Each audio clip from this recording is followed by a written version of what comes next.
केदारनाथ मंदिर एक ऐसी जगह, जरा सोचिए, जहां विश्वास, इतिहास और विज्ञान ये सब एक साथ आकर मिल जाते हैं, और वो भी बड़े रहस्यमयी तरीकों से। तो आज चलिए उन्हीं रहस्यों की एक एक परत को खोलते हैं। वो रहस्य जिन्होंने सदियों से न सिर्फ भक्तों को बल्कि वैज्ञानिकों को भी हैरत में डाल रखा है। वो तारीख थी 16 जून 2013, एक ऐसी भयावह रात जब ऐसा लगा मानो प्रकृति ने अपना सबसे रौद्र रूप दिखा दिया हो। हुआ ये कि लगातार बारिश और ऊपर से चौलाबाड़ी ग्लेशियर का पिघलना, इसने मंदाकिनी नदी में एक ऐसी प्रलयंकारी बाढ़ ला दी जो अपने रास्ते में आई हर एक चीज को निगल जाने के लिए तैयार थी। और तबाही का वो मंजर सच में दिल दहला देने वाला था। होटल, घर, दुकानें, सब कुछ उस पानी के प्रचंड बहाव में समा गया। एक अनुमान के मुताबिक इस त्रासदी में करीब करीब 6000 लोगों ने अपनी जान गंवाई और एक पूरा का पूरा शहर हमेशा के लिए खत्म हो गया। लेकिन इसी महाविनाश के बीच एक सवाल उठता है, एक ऐसा सवाल जिसने सच में हर किसी को हैरान कर दिया।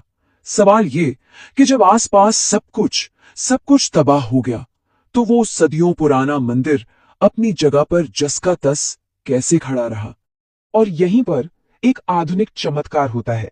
देखिए, जैसे ही बाढ़ का पानी मंदिर की तरफ बढ़ा ना, तो एक बहुत बड़ी चट्टान, एक शिला पानी के साथ बहती हुई आई और मंदिर के ठीक 50 फीट पीछे आकर रुक गई।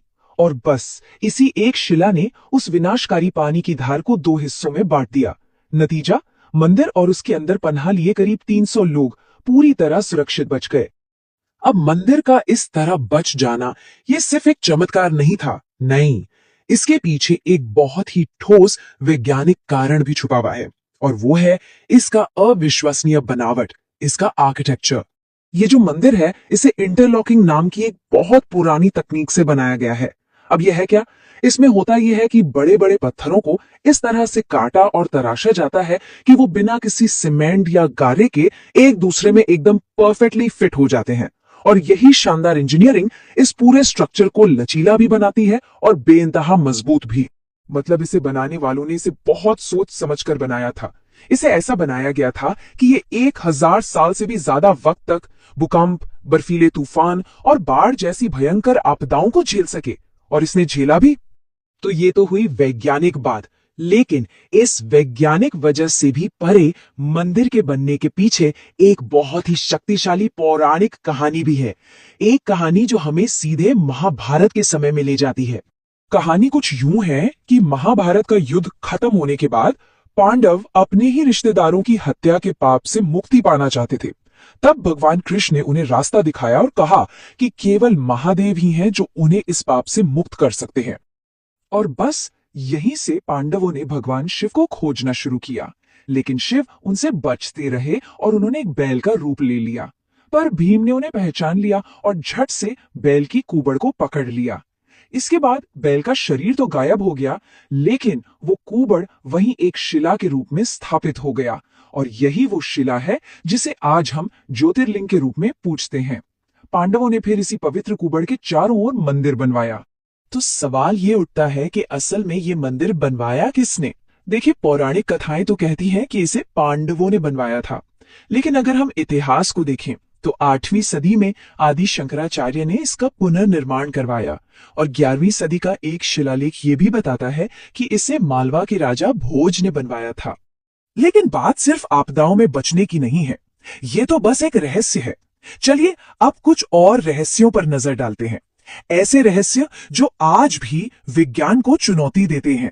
क्या आप यकीन करेंगे कि 13वीं सदी से लेकर 17वीं सदी के बीच ये मंदिर लगभग 400 साल तक पूरी तरह से बर्फ के नीचे दबा हुआ था। ये वो दौर था जिसे लिटिल आइस एज या लघु हिम युग भी कहते हैं। और सुनिए, ये सिर्फ कोई कहानी नहीं है। देहरादून के Wadia institute of Himalayan geology के साइंटिस्ट्स को मंदिर के पत्थरों पर ग्लेशियर के निशान मिले हैं।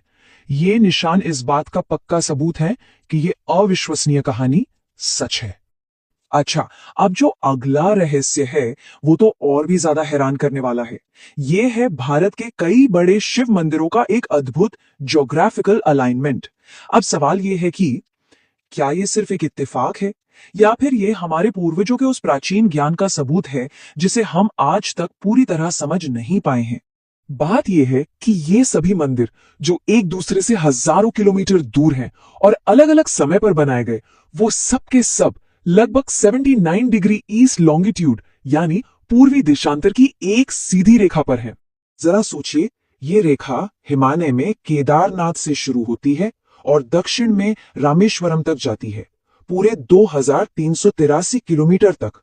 और इस लाइन पर सिर्फ केदारनाथ ही नहीं, बल्कि कालेश्वर, श्रीकालहस्ती, एकम्बरेश्वर, अरुणाचलेश्वर और चिदंबरम जैसे बड़े मंदिर भी आते हैं।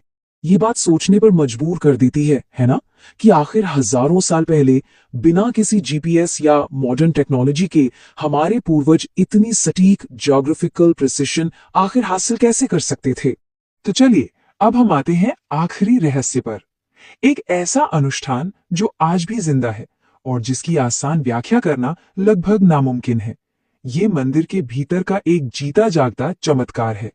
होता यह है कि हर साल सर्दियों में जब बहुत ज्यादा बर्फ गिरती है तो मंदिर के दरवाजे 6 महीने के लिए बंद कर दिए जाते हैं, और दरवाजे बंद करने से ठीक पहले पुजारी अंदर एक दिया जलाते हैं जिसे कहते हैं अखंड ज्योति। और सबसे हैरत की बात तो यह है कि जब 6 महीने बाद दरवाजे दोबारा खुलते हैं तो वो दिया जलता हुआ ही मिलता है। अब इसके पीछे मान्यता यह है कि सर्दियों के इन महीनों में जब कोई इंसान मंदिर तक नहीं पहुंच सकता, तब देवता और दूसरी दिव्य शक्तियां खुद यहाँ भगवान शिव की पूजा करने आते हैं और वही इस दिए को जलाए रखते हैं। और तो और हमारे प्राचीन हिंदू ग्रंथों में एक भविष्यवाणी भी की गई है जो इस मंदिर के भविष्य के बारे में बताती है। कहा जाता है कि एक दिन आएगा जब नर और नारायण पर्वत आपस में मिल जाएंगे और उस दिन केदारनाथ जाने का रास्ता हमेशा हमेशा के लिए बंद हो जाएगा। तो ये बात हमें एक बहुत गहरे सवाल पर लाकर छोड़ देती है कि जब पत्थर का ये ढांचा जो बाढ़ से बचा, बर्फ से बचा, सदियों के थपेड़ों से बचा, जब एक दिन वो भी नहीं रहेगा तो असल में पीछे क्या बचेगा? क्या विरासत रह जाएगी, सिर्फ विश्वास की या फिर इस अद्भुत निर्माण की?